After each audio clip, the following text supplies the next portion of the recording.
Good afternoon, everyone. This is Huda Abdul Hay from ATD Middle East and Informa. Welcome, everyone, to today's webinar. Today's webinar will be on leading sustainable organizational change, led by Dan Cable, a professor of organizational behavior from the London Business School. I want to cover a few housekeeping points before we start today. So the webinar today that we're going to be running will be a total of around 20 minutes. So it'll be a short session, and Dan Cable will be talking about the topic mentioned. We'll have 15 minutes where Dan will share a few slides, and then we allow 5 minutes for Q&A. So please, we do encourage some questions to come in. And if we are unable to answer all the questions, we'll try to get them answered by Dan at a later stage, or alternatively, Dan Cable will be speaking at the ATD Middle East show in Dubai on the 15th of April in the Dubai Ritz-Carlton Hotel. Another point to cover is that we will be recording the webinar today, so everyone will be receiving a recording of the entire webinar next week via email from us, from our marketing team. Now, without any further ado, I wanted to quickly introduce Dan. So Dan Cable is a professor of organizational behavior at the London Business School, as I mentioned. He's a research and teaching focus on employee engagement, change, organizational culture, leadership mindset, and the linkage between brands and employee behavior. Dan was selected for the 2018 Thinkers 50 Radar list. The Academy of Management has twice honored Dan with the Best Practice Awards, and the Academy of Management Perspectives ranked Dan in the top 25 most influential management scholars. Without any further ado, I'll hand it over to Dan to start his session. Thank you very much, Hoda. And hello, everybody. Thank you for tuning in. It looks like we've got 130 people or so. And I'm really happy to talk with you about this building sustainable change or leading sustainable change. And naturally, we won't be able to do all of this in the very short amount of time that we have. But I do think we can touch on some of the key issues around the psychology of sustainable change. I think we can talk about sort of 5 steps that leaders have to be not only aware of, but actually kind of good at in order to build sustainable change. And one of the pieces of this that excites me, truly excites me, is that these 5 steps are not only good for the type of organizational changes that we all need to do, they're also good if you want personal change in your life. They're the same steps if you want to lose 5 pounds or stop smoking or start going to the gym more or being a better spouse or a better parent. There really are the same principles underlying human change. So that excites me a lot. Now, if we look on the screen right now, we have these different organizations, and it's interesting. There's a lot of change that's done to us from the external environment. If you think about in the last 5 years, some of the forces that are racking organizational life, 5 years ago, you wouldn't have heard of them. You know, 5 years ago, you had told me that there's something called blockchain. I wouldn't have known what that phrase meant. And now it's something that seems to be dominating conversations of finance. Or if you had told me 5 years ago you could print a chair and then sit on it, you know, I would have thought you were a little bit insane. But as we go through and we look at these massive forces that are disrupting business, it seems that they're coming faster, not slower. And one of the really interesting things for me is to think about how all the changes on the screen right there, those are all ones we already know about. What's really exciting is to think about the ones we don't know about that we'll have to deal with within the next 5 years. So luckily, this is all very easy. In fact, it's just as easy as writing your name. So if you are one of the 150 or so people that are out there listening right now, I want you to do a little experiment with me right now. And go ahead, if you have paper and pencil or a pen, just go ahead and write your name. One of the things that's interesting about change is it's not a theory. It's not a strategy. Change is very human and very physical. And so what to do is write your name the way you usually would, and then just go ahead and put the pen or the pencil in your other hand and just write your name again. And that's something I'm going to do it right now. It's something that always will teach you something, because as you write your name, which I'm doing right now with my other hand, my wrong hand, there's a bunch of emotions that you can feel. Like, first off, I want to say it feels a bit awkward. It feels a bit uncomfortable. If you've done it, you'll know what I mean. It's not predictable. It doesn't look good. I feel like a child. I feel like I'm not very smooth, a little laughable, to be honest, a little slow. Now, if I was to tell you, or say I was your supervisor, say I was your leader, and I said, tomorrow we're all going to start writing with our other hand, what's the first question that you would ask? A lot of people would say, why? Because we have a way. Why would we need to start writing with our other hand? And that's really important. It's really informative right off the bat that the human being, when we have ways of doing things, we have habits, we have rituals, it starts to feel kind of comfortable and kind of natural. And when we want to start doing it in a new way, and we have a habit, we have a way of doing things, that awkward discomfort kind of pushes us away from the change. And the first thing we want to know is, why are we doing it? And so this tells us something about our brain. And now the slide on the screen, it's a shot of our neurons, the notion that we have nodes where we store information, and then we have linkages that connect them together. And when we have these habits or these behaviors, those linkages, those neurons become nice, thick, practiced muscles. And you can see some of them there are big, thick ones that have loads of practice, like writing our name or walking. We've just done it so many times. And other ones are quite thin. They're not very developed at all.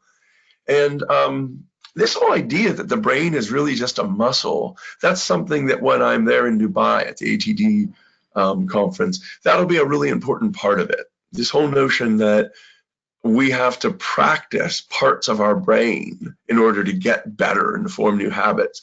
That's something that we didn't really understand very well in the 1980s and even the 1990s. And as we learn more and more about the plasticity of our brain and how we take on change, one of the really clear findings is that as we practice behaviors, the brain itself gets stronger in new ways. But it starts by feeling a bit awkward.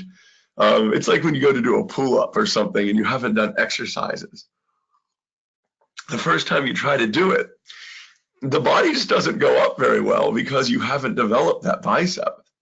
But if you try to do it every day in practice, there'll come a point, it might take a month, it might take 2 months, there'll come a point where the bicep will get bigger and you will lift your body. But the practice is what's needed. And so what I'm going to do is I'm going to talk to you about that journey in the little bit of time that we have. I'm going to talk with you a little bit about the steps in that journey of making the muscles of habit and of changing those muscles of habit. And what's really exciting about this next discussion is it's something that organizations and leaders can get good at doing. There's a sense in which the process of change itself can become a muscle that becomes not only practiced, but it becomes a habit in and of itself. And organizations and teams that get good at this, they develop a competitive advantage. In an organization that changes a lot, and in a world that changes a lot, when teams of people develop a habit of change, they become change ready, they become agile. And I think that that's what a lot of leaders are hungry for right now. So let's just take a walk through this process of change in life. And a lot of times what happens is, we start with how things are now. And how things are now is how many mammals live. Many mammals, not just humans, but bears or mice, we have an understanding of how things feel today, and we have a certain set of emotions of how things feel right now. But one of the things that makes humans really different, and it seems like different from all the other animals, all the other mammals, is we have this part of the brain called a prefrontal cortex. And that allows us to see into the future. That's a really exciting thing to say. Of course, we've never been another animal, and so we don't really know this, but all the evidence suggests that other animals live in now. They live in the emotions of today, and it's called hot processing or fast processing. And we also have that part of the brain. We have this limbic system that deals with the emotions that we experience right now. But we also have this ability to look into the future and say, how should it be? What would be the best way? Is there a different way that we could change? And sometimes when we look at that future, it looks better. Instead of moving at 15 miles an hour on a horse, we might see that we could move 50 miles an hour in an automobile or 600 miles an hour in an airplane. And so the idea that we can invent futures that don't yet exist, that's part of the power of being human. And so what leaders tend to do, or sometimes what we do for ourselves, is we look into that future and we develop a vision about it. We see that if we changed the way we're acting today, then there's a purpose in it because the future's better. And so if you were to say, why would I write with my other hand? Well, the leader would have to develop a vision about why things would be better if we wrote with our other hand. And if you get that purpose, that writing with my other hand might be difficult and awkward, but in the long run, it would be better. That gives it a sense of purpose or meaning. And together, those develop an emotion called hope. And hope is a feeling that things can get better. And for human beings, there's perhaps no more powerful emotion than the hope that things can get better. But this notion of starting with why, there's a really famous book and a really famous TED Talk by Simon Sinek called Start With Why. And one of the key pieces of that is for a human being, if we don't see why we should change, there's really not much motivation to even get out of the gate. If once it becomes awkward, we just go back. We just go back to what's comfortable. We stay in our comfort zone. So for a leader, one of the first steps that you need to be able to do, or for an individual, if you're trying to change, you need to be able to develop a vision of what things will look like in the future when things are really good. Now, what we wish, perhaps, is that it would be this nice straight line toward future. And like I would almost call that like a linear march toward victory, where every day is a little bit better than the day before. But in real life, it doesn't actually go that way. In real life, in order to get to that future where we have a new confidence in our ability, it kind of gets worse before it gets better. It really does.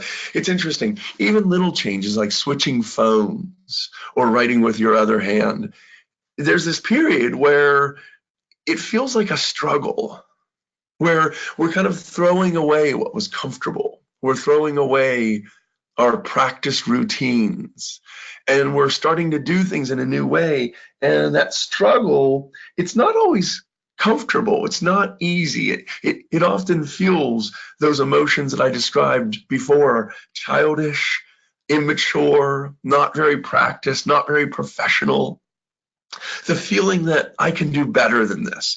That struggle is really important because it has to happen, but the way that we interpret it is what gives it its power. For example, one way to interpret that struggle, and this is the way many leaders interpret it, is that it's failing.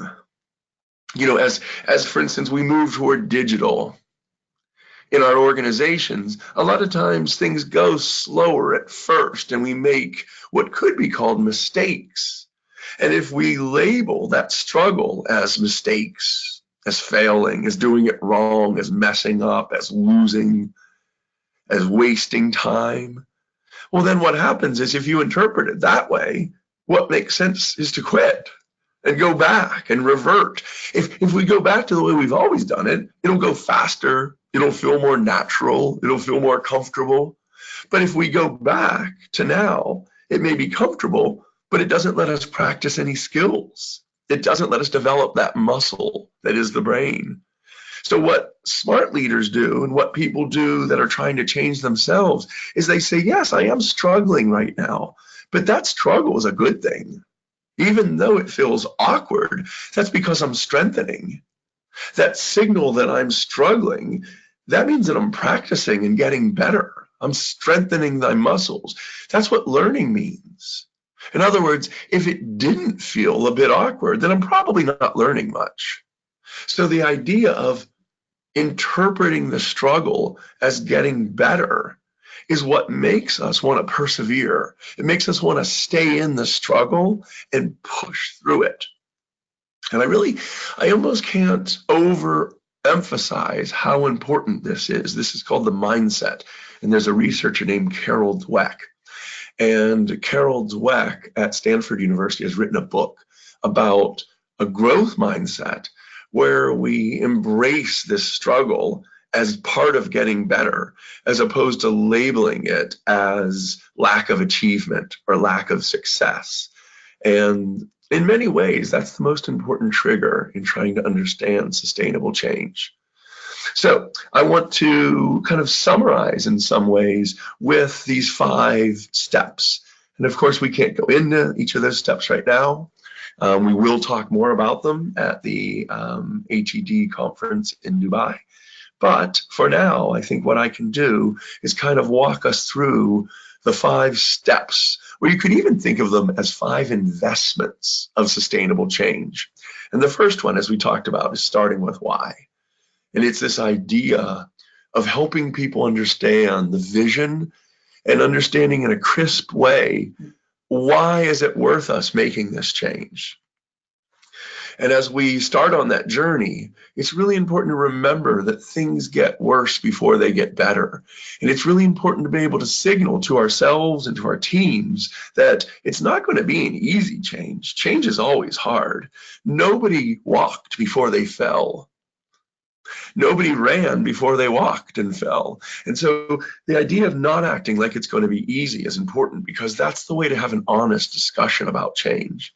And then when we get into that struggle, this idea of taking on a growth mindset and using that language.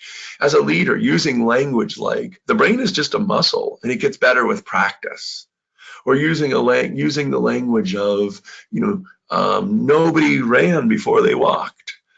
And using the language like everything in life is hard before it gets easy. That shows ourselves and it reminds ourselves that we're going to have to struggle through it, but that's how life is, and that's what change is all about. What smart leaders do is they build playgrounds where people can try and experiment without fear of failure. When I call it a playground, the emphasis is on the notion of play. Play is a psychologically safe environment where we're allowed to just fool around without getting hurt, without losing incentives, without getting penalized or yelled at or ostracized, not losing raises, not losing bonuses. So you can also call this a simulation center, where you let people play around with the system before going live. Or if you're trying to invest in a new lean production system, letting people play with Legos and build little trucks before you move to white goods and refrigerators.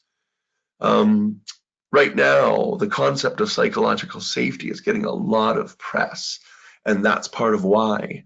The more we have to change, the more we have to get good at playing. And many leaders have not yet set up this concept of a psychological safe place. And so everybody's fear of failure is so great that nobody sees that struggle as growth. They see it as failure. Okay, the 4th step is, as you start to come out of that struggle and you start to actually get better, you start writing a little bit better with your other hand, you have to celebrate that. It's actually really important that in advance, the leader has a sense of how long the struggle should go on. And the leader has a sense of what are the metrics that will start to change as we start to succeed. And it's really important to catch people doing those right at the beginning, because that struggle is aversive. Even if we're going to call it growth, it's still uncomfortable. And so the idea of celebrating as we start to come out of that, as things start to get a little bit better, really noticing that and calling attention to it. And then the 5th step is not declaring victory too early. Once you're actually getting good at that new approach, you have to try to find ways to integrate it into the system of your life, of your habits, of the way you do business, of your policies, of your pay systems. You need to try to build on that momentum and make it even bigger. You need to consolidate that change into your habit so that it becomes the new normal. Now, those 5 steps are not easy, but this is how we build sustainable change, change that sticks. Really, that's the conversation that I wanted to have with you. And Hoda, we've got 5 minutes now. If you've got some questions there, if you want to pick, and you could read me off one, and then we'll do our best to answer it. Yes, yes. So we do have a couple of questions that we got in. One of the questions we got was, what is the difference between vision and purpose? Great question. I think that that's a better question that I'm going to be able to answer quickly, but I love it actually. Let me just say a couple of words about it. First off, what vision is for me is literally being able to see the future and making it concrete and tangible. Some people call it a postcard from the future, that you want to be able to look and actually see what will be better about the future when we get there. And that's the way I'm using that phrase vision. It's actually an extremely interesting part of our brain that allows us to simulate the future. And so the idea there is that a leader would try to crystallize that image or that vision. Purpose is quite different in the sense that purpose is almost a feeling. To me, again, the way that I'm thinking about it is the feeling of purpose is that something matters, that it's important, that I can see the meaning in it. And so a lot of times when I think about the word purpose, I'm thinking of it as that very personal feeling or emotion that I know why I'm doing this and it's important to me. So for now, in the very short amount of time, that's about as good as I can do. But whatever listener asked that question, you could do a dissertation on that question. It's a beautiful one. Yeah, so we actually receiving quite a bit of questions here. I'm going to try to group. So that last question was from Ahmed Kadra. Thank you, Ahmed. We received 2 questions. We received 2 questions on growth mindset. So one is from Rabba, and he's like, can you please emphasize on growth mindset language? And the second one is from Kavitha. I hope I'm pronouncing it correctly. And that was also about growth mindset. And if you can give a few examples of growth mindset language. Absolutely. One way to think of it really practically is when I was teaching my daughter to ride her bicycle. And I know that's really different from a business context, but if we're talking about the language, that really helps me put it in a perspective. And let me just tell you what happened. My daughter wanted to ride the bike. That was not a problem. So she had the why. And then in terms of the playground, we didn't go out on the highway where there's cars going at 60 miles an hour. We went to a nice park with a little bit of a slope and grass because guess what? She's going to fall. So we had that part set. But by growth mindset, what I'm really talking about here is when she started to ride, I was holding her up a little bit to the point where I could feel that she had balance. And then I let go of the seat and she actually pedaled a little bit. She pedaled twice before then she crashed. And when she crashed, she got very angry, to be honest. And I can remember her kicking the bike and saying it wasn't working and it was stupid and all this. That's an important thing to remember. That's how learning feels. In the middle, learning feels a lot like failure because we feel frustrated, we feel incompetent, and those feelings are not just trying to ride a bike. That's how it feels when you're trying to use a new programming language. You're trying to use new coding language. Or that's what it feels like when we're trying to sell in a new way, like trying to use consultative selling instead of product-based sales. Or if we're trying to do manufacturing using agile teams rather than traditional push manufacturing. That awkwardness, that's never going away at the beginning. So when my daughter experienced that frustration, I had a really important role as her leader at that moment to use a growth mindset language and to help bring her back on a track of remembering what we were doing together. And so what I said was, look how far up there you are. I didn't pedal there. You pedaled there. So, she was probably 6, 7 feet in front of me. And I said, you're already riding the bike. You just need to learn how to ride it farther. And of course you're going to fall. Nobody has ever learned how to ride a bike perfectly the first time. Right now you're in the process of getting better, but what we have to do is go from 2 pedals to 3, and then 3 to 5. And as we move from 5 to 10, then guess what? You're riding the bike, but we're not going to get there all at once. And the growth mindset language, I don't know if you can still see the screen, but framing failure is creating the expectation of struggle before we win. It's the growth mindset is saying the brain is a muscle. And to be honest, it can just be developed with exercise, but you're not going to have it unless you exercise it.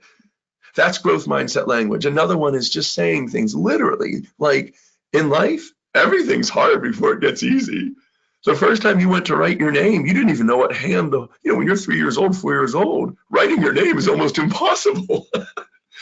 So by growth set mind language and mindset language, that's the sort of thing I'm talking about. And I think we've got time just for one more question because I'm going to have to jump off here. But Hoda, do you have one more question there? Yes, I do. So I think there is one question, which like 2 questions I combine into one, which is talking about failure or the rate of change. And so we have Imran and Paul asking, research shows that 70% of change initiatives fail. If they ask you one major reason for that, what would that be? What a great question. You people have great questions. I wish I was in a room with you and we had all day. If you want to know which of these 5 steps people get wrong the most often, which is, it's a fabulous question. That would be hard for me. First off, I want to say, I've spent 25 years working with companies. Different companies and different leaders are better at different steps. Like, for example, some leaders are terrible at start with why. And I mean literally terrible at it. The way that they think of it is, it's your job. You have to do it. That's not good for humans. That's like when your mom tells you, do it my way, and you say, why, as a child, and they say, because I said so. It just doesn't work for a human. That's why this postcard of the future is such an important skill to learn, to be able to talk in crisp language about what will be better.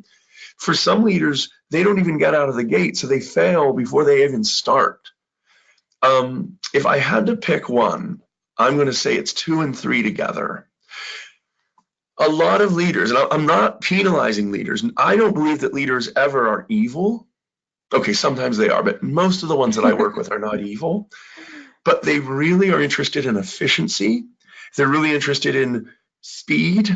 They're really interested in change fast. And what they forget is the brain is a muscle, and it takes time to get good at things. It's not a psychology at that point, it's a biology. In other words, the brain doesn't get good because the boss yells louder. The brain doesn't get good because the incentives are bigger. It literally takes practice. And so if it doesn't happen right away, a lot of times the bosses get very red-faced and angry and they're yelling.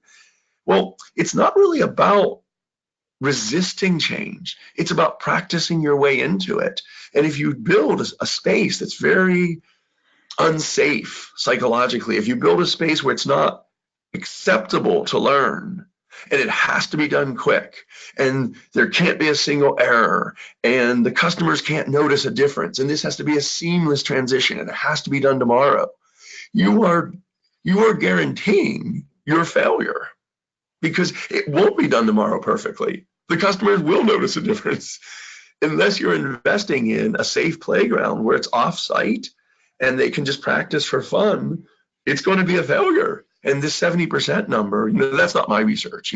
I think that some organizations get it right 80% of the time because they have practiced this curve and they take on initiatives that they know that they can tackle and they practice through. And so they don't think it's going to be done in a day. They think it's going to be done in 2 months.